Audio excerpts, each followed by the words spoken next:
Bonsoir à tous, pour ceux qui viennent de nous rejoindre, bienvenue encore dans ce live spécial Journée internationale du pharmacien organisé par l'ANFA. Nous avons déjà eu l'occasion d'échanger avec Dr Bemba Ahmed et nous allons maintenant continuer avec notre deuxième intervenant, professeur Bouamra Abdelrazak, directeur général de l'Institut national de santé publique. Bonsoir professeur. Bonsoir. Marhaba bik, ça nous fait toujours un plaisir En fait, de vous avoir parmi nous. plaisir partagé. Je suis très content d'être parmi vous aujourd'hui à l'occasion de la célébration de cette journée mondiale.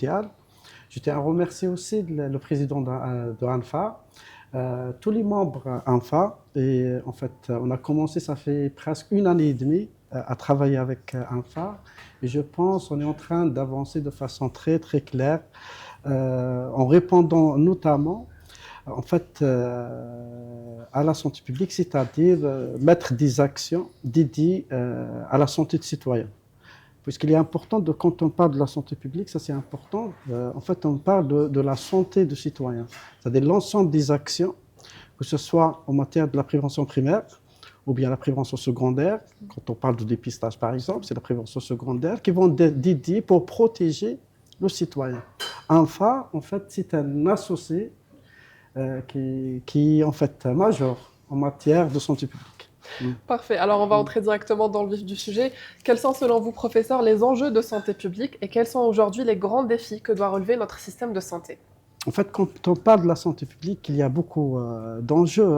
Donc, quand on parle, par exemple, des maladies non transmissibles de façon générale, quand on parle de diabète, de cancer, des maladies cardiovasculaires, notamment avec cette prévalence ne cesse d'augmenter d'année en année en Algérie et même dans les autres pays. Quand on parle aussi par rapport à d'autres maladies non transmissibles, notamment la santé mentale, c'est un défi majeur et qui demande en fait un effort, que ce soit de médecins ou bien de spécialistes en santé publique et de pharmaciens qui a un rôle clé pour pour répondre à ce besoin, à cet enjeu. Quand on parle aussi de l'inégalité d'accès de soins, donc, et le rôle de pharmacien, quand on parle notamment, si vous avez remarqué, quand il y avait la pandémie Covid, donc on a senti le rôle de pharmacien, il avait un rôle crucial et primordial dans la lutte contre cette pandémie, donc notamment en matière de gestion de médicaments et de vaccination. Donc, c'est un rôle clé. C'est aussi un acteur de proximité. Notamment maintenant, les enjeux, on a une population vieille. Et le rôle de ce pharmacien, puisqu'il faut savoir que le pharmacien il est proche de la population, puisqu'il est implanté dans des quartiers, il est proche de cette population. Donc, il a un rôle primordial, notamment pour ces enjeux. Et d'ailleurs, il a plus de contact avec les membres de famille, avec les membres de quartier, plus qu'un médecin traitant même. Oui. Donc, quand on parle aussi maintenant, si vous connaissez très bien le système de santé, notre système est axé sur la prévention. La prévention primaire, donc c'est-à-dire tous les facteurs de risque modifiables. Et donc, le pharmacien a un rôle très important en matière de la promotion de cette prévention primaire, notamment ce qu'on appelle le changement de mode de vie. Donc, c'est pour dire que en fait, le pharmacien actuel a un rôle ou bien a une mission clé que ce soit pour notre système de santé de façon globale, mais notamment dans le domaine de santé publique. Il faut savoir aussi, vous avez posé une question auparavant par rapport au développement, la technologie. C'est un défi aussi. La numérisation, c'est un vrai défi pour tous les spécialistes, mais notamment pour le pharmacien. Donc tout ça, je pense, c'est des enjeux majeurs qu'on devrait travailler ensemble.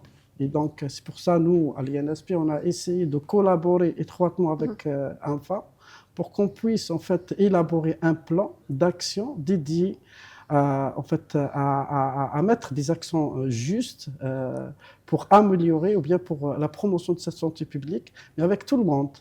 Et le pharmacien, c'est un auteur clé dans ces actions ou bien dans l'élaboration de ces actions. Justement, alors vous avez un peu anticipé ma question. J'aimerais revenir sur la journée internationale du pharmacien, pardon, qui est la raison même de notre rencontre aujourd'hui. Le slogan choisi, c'est Think Health, Think Pharmacist, pensez santé, pensez pharmacien. Alors c'est une initiative d'ailleurs pour laquelle ANFA et ses partenaires se sont déjà beaucoup mobilisés. Alors j'aimerais avoir votre vision des choses sur comment le pharmacien peut-il concrètement contribuer au renforcement des systèmes de santé publique. En fait, quand je vois le slogan, moi personnellement, ou bien l'Institut national de santé publique a pensé aux pharmaciens avant ce slogan. Donc, on a commencé à travailler avant cette journée mondiale. Donc, le slogan, en fait, souligne l'importance et le rôle clé de ce pharmacien dans la santé publique. Ça, c'est très important. Il souligne aussi l'importance de ce pharmacien dans notre système de santé. Le pharmacien, c'est un acteur principal maintenant. Et on connaît son rôle et on connaît les missions en fait, pour qu'on puisse en fait, améliorer cette santé publique et améliorer la santé de citoyens. Donc, quand on parle aussi de pharmacien, donc c'est un auteur pour renforcer le lien, ça c'est très important, entre le système de santé et le citoyen. Puisque, comme je disais auparavant, il est plus proche des autres spécialistes ou les autres spécialités envers la population. Donc, quand on parle, donc si on va énumérer ou lister les missions ou le rôle de ce pharmacien en matière de la promotion de la santé publique ou bien de la promotion de la prévention, on va lister il y a plusieurs axes. Quand on parle de la prévention, notamment la prévention primaire et secondaire, c'est-à-dire le changement de comportement, donc ANFA à travers l'éducation et à travers la sensibilisation, donc le pharmacien a un rôle principal.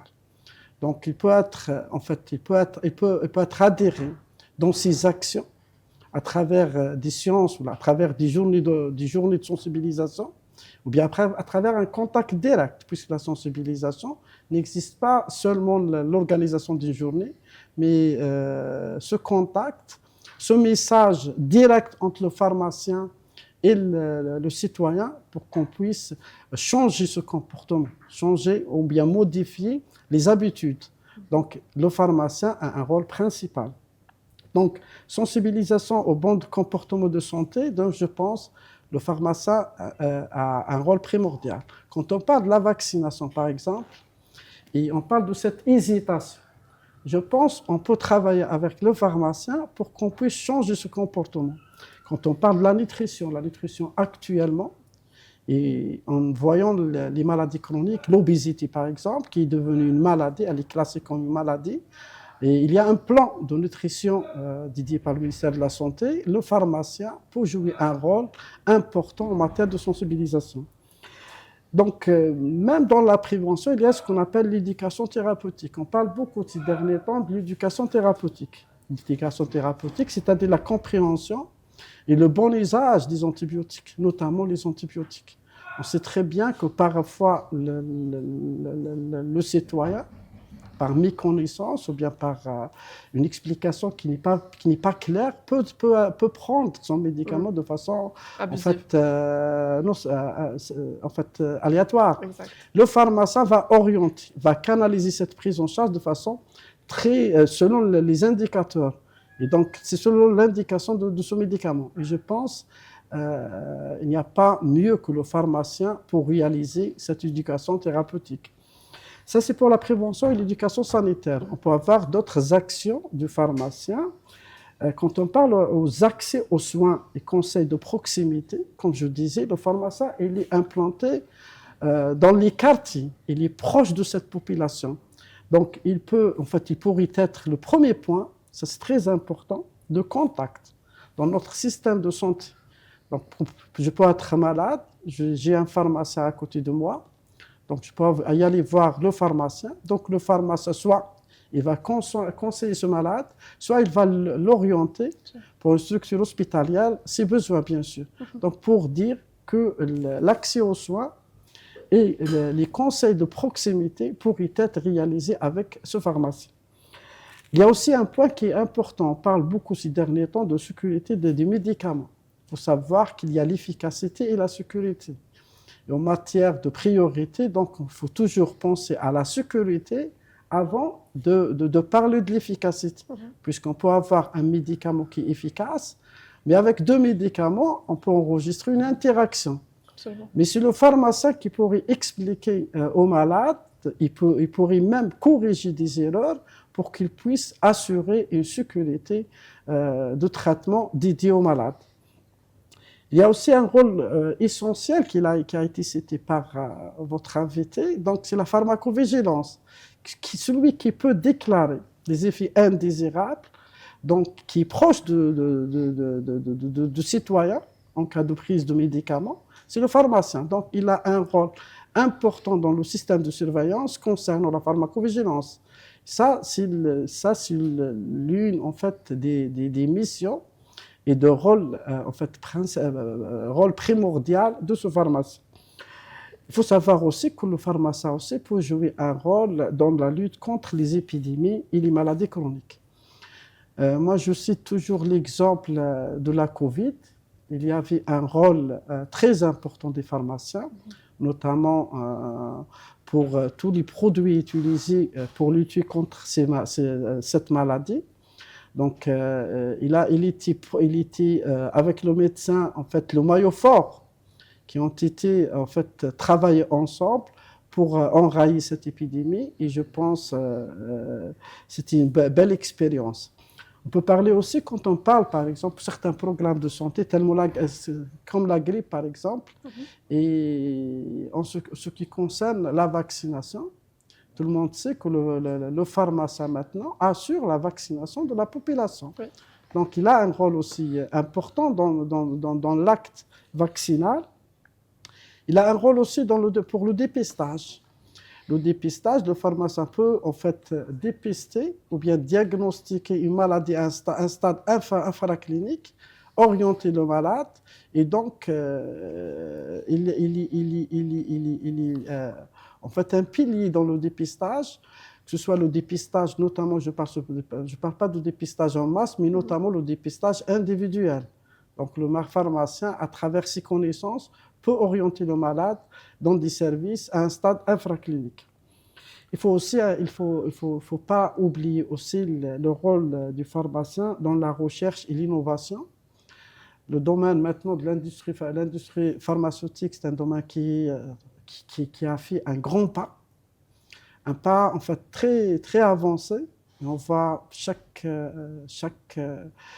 année en fait des nouveaux médicaments, des nouvelles conduites, des essais cliniques randomisés qui nécessitent en fait la contribution de pharmaciens. Et je pense qu'il a une mission aussi, le pharmacien, bien sûr le pharmacien qui devrait développer ses connaissances et ses compétences pour qu'il puisse accéder à cette recherche. Et je pense que toutes ces actions-là, en fait, il y a presque 4 axes, que le pharmacien pourrait être considéré comme un acteur principal et en fait et a un rôle important pour que ce soit pour la santé publique et même pour notre système de santé, puisque le pharmacien fait partie de notre système de santé. Absolument. Alors justement, par rapport à tous ces points que vous venez de soulever, l'INSP a déjà lancé plusieurs initiatives et plans d'action, notamment le partenariat avec l'ANFA. Alors pouvez-vous nous en dire un peu plus sur ces réalisations et leur impact ? En fait, l'une des conventions, en fait, moi je qualifie cette convention comme une réussite, c'était la convention avec ANFA. On a commencé, donc ça fait 1 année et demie. On a fait une convention, donc, puisqu'on connaît très bien le rôle du pharmacien en santé publique.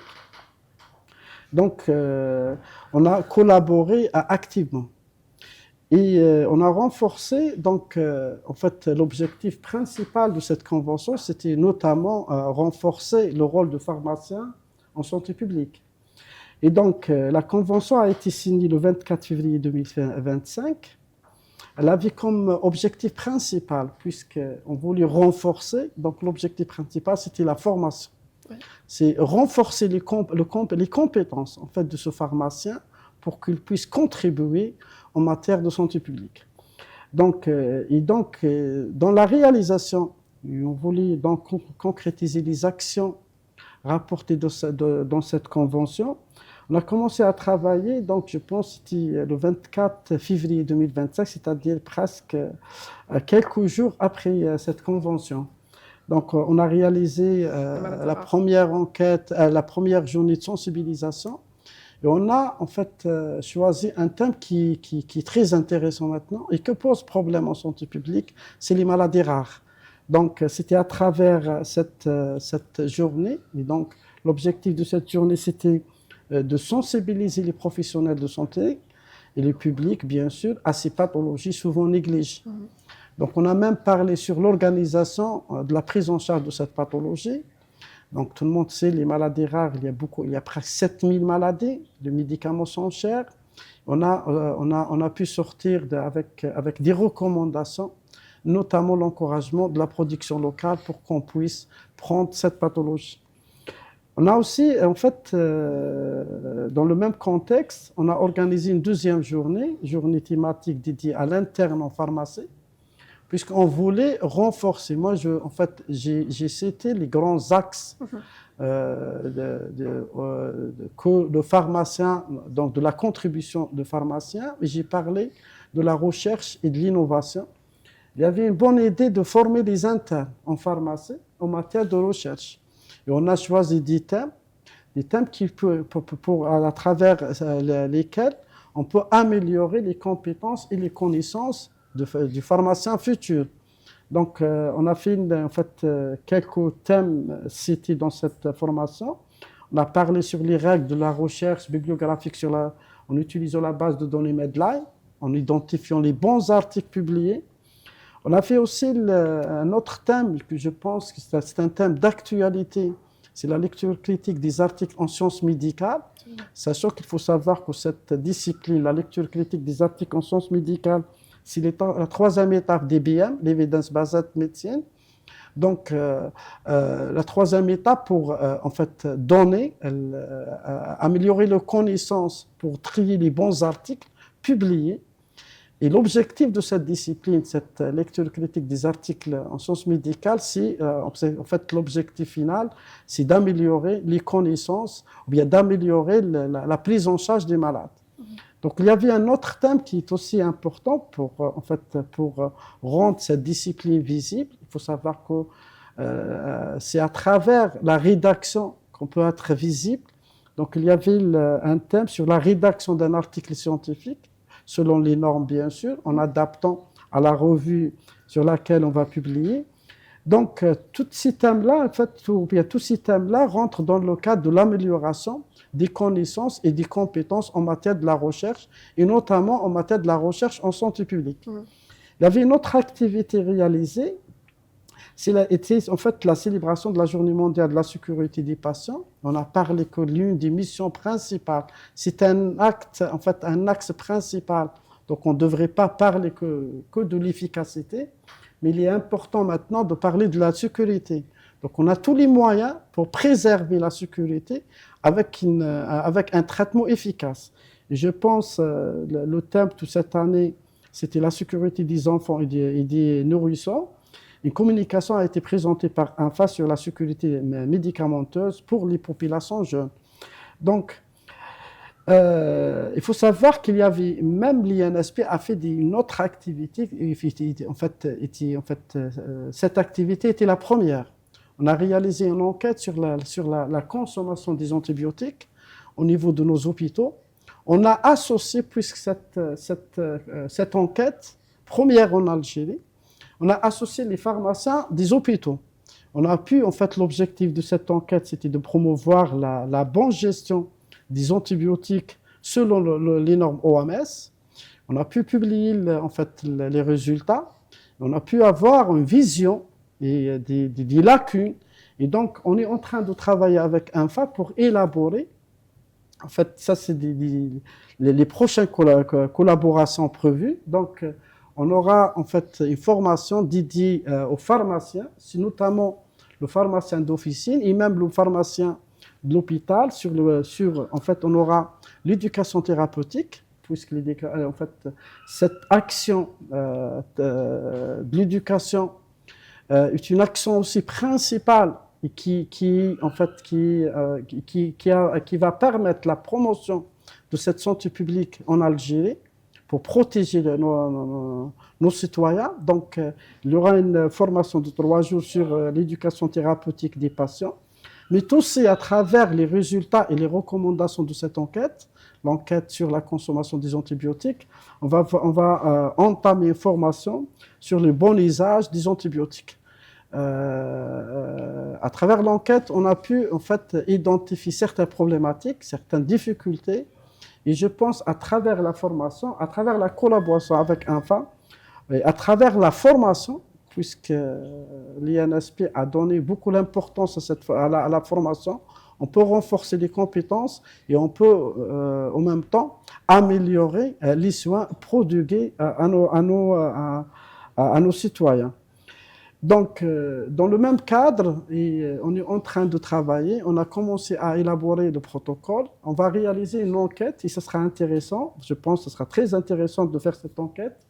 C'est le lancement d'une enquête sur l'éducation thérapeutique, notamment sur les pratiques, sur les connaissances. Et cette enquête-là, on a entamé le protocole et je pense dès le début du mois de janvier de l'année 2026, on va entamer l'enquête sur le terrain. Donc, il y a une autre activité, ou bien en fait une autre action issue de la réalisation, ou bien des recommandations de l'enquête sur la consommation, et elle va être en fait, elle rentre dans le cadre de l'élaboration d'un guide pratique sur l'usage des antibiotiques en milieu hospitalier. Je pense à travers toutes ces activités-là, on essayera de renforcer la contribution de pharmaciens en santé publique, puisque, comme je réitère la même phrase, le pharmacien est un acteur principal. C'est un acteur principal pour la promotion de la santé publique. C'est un acteur principal dans notre système de santé. Absolument. Merci beaucoup, professeur, pour cette vision très complète. Merci de nous avoir honoré de votre présence. Je vous remercie. Je remercie tout le monde pour cette invitation. Donc, j'espère qu'on va collaborer encore. Et donc, toute cette collaboration, en fait, rentre dans le cadre de la promotion de la santé publique en Algérie. Je vous remercie.